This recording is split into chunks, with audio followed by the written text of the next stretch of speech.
Imagine yourself standing on a cliff. A beautiful view, nice clear sky, a nice lake beneath you.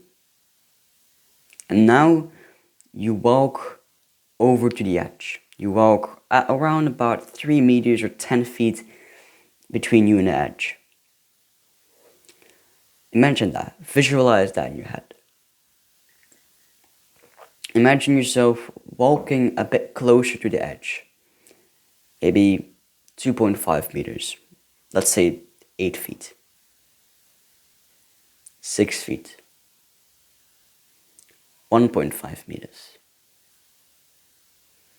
Imagine that. Imagine yourself standing there, getting thoughts like visualizations of jumping off the edge. But then they're like, no, what? No, what? Just standing there.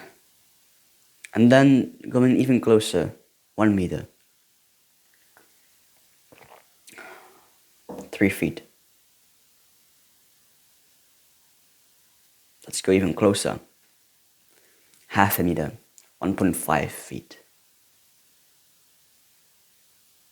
Imagine yourself standing there. Imagine the terror you would feel. Because any wind and any harsh storm that would come would blow you off it, right? Every little rock you would stumble upon could be your end.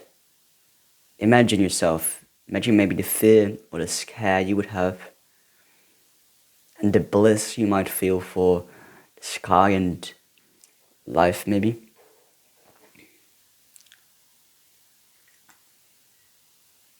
And then imagine going even further. Now you're 1 feet. That's let's say 25 centimeters. And now you're gonna sit down with your legs dangling off the edge.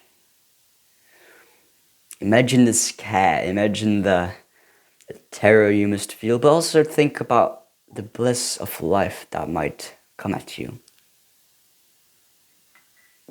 Imagine looking up at the sky, imagine being part of it almost.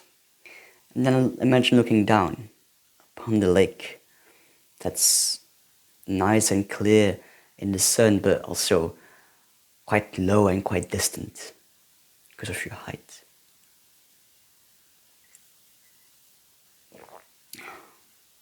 Now imagine getting back up on your feet, placing one last glance at the beautiful sight where it seems like you're almost flying through this air, and go back. You can open your eyes. How did that feel? This is what called death acceptance. It is day 8 of me covering the book, The Subtle Art of Not Giving a Fuck. And this is the last chapter of it. It's called And Then You Die. It's about what really life is all about. It's about eventually you are gonna die. So why does a little bit of embarrassment matter if eventually you are gonna die, right? Why does it matter walking in a chicken suit whilst asking some fucking model of they wanna go ahead and skydive with you without a parachute? Why does it matter? Because you are gonna die. Why does this embarrassment of spreading fucking flat earth posters matter? Why does it?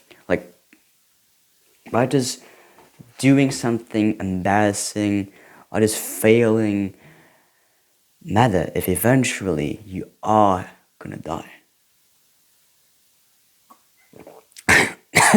Fuck.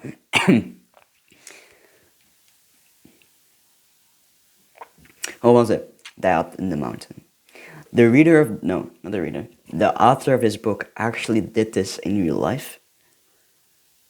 That must be very, very cool. But yeah, this chapter also talks about what are you gonna leave after you die? Because your body is gonna die, you know that. But if your body dies, you sort of conceptual self, like the things that you kind of created, like your thoughts and your teachings, are still gonna be spread. So, what are you gonna like leave for this earth?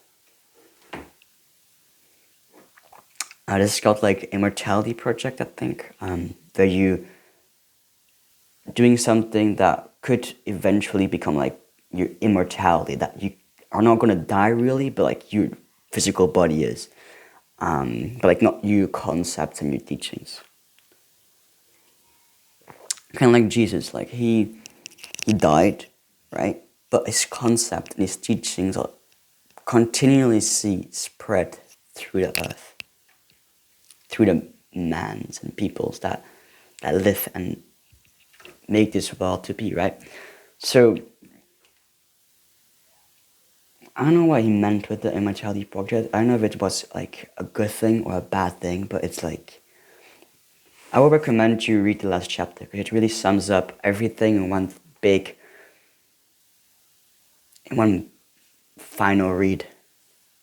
I will leave a link to the PDF version of this book down below, and go ahead and read the last chapter of the book. I think you will have an amazing read of it. All right?